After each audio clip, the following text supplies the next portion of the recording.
Pacu kuda tradisional Gayo dengan keunikan joki cilik sebagai penunggang kuda pacu menjadi atraksi budaya yang paling dinanti pagelarannya di dataran tinggi Gayo.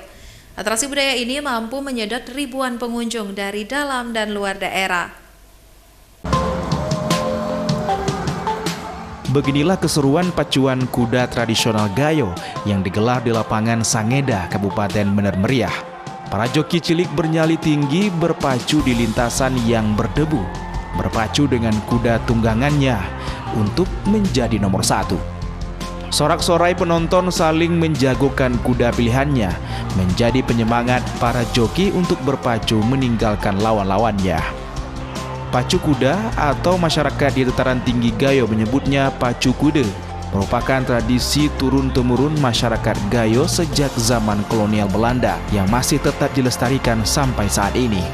Pacuan kuda tradisional Gayo merupakan atraksi budaya yang menyedot banyak wisatawan di Kabupaten Bener Meriah.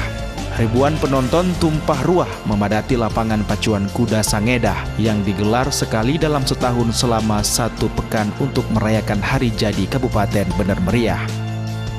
Bukan hanya kaum Adam, pacu kuda di dataran tinggi Gayo juga banyak disukai para kaum Hawa, mulai orang tua, remaja, bahkan anak-anak. Pacuan kuda tradisional ini adalah event pesta rakyat yang melibatkan seluruh masyarakat Tanah Gayo.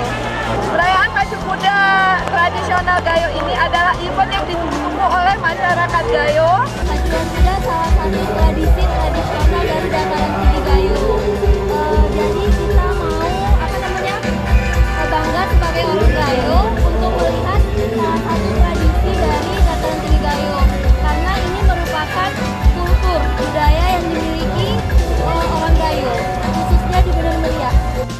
Pacuan kuda tradisional Gayo dengan joki cilik sebagai penunggang kuda pacu, dengan usia belia menjadi salah satu daya tarik dari pagelaran budaya ini.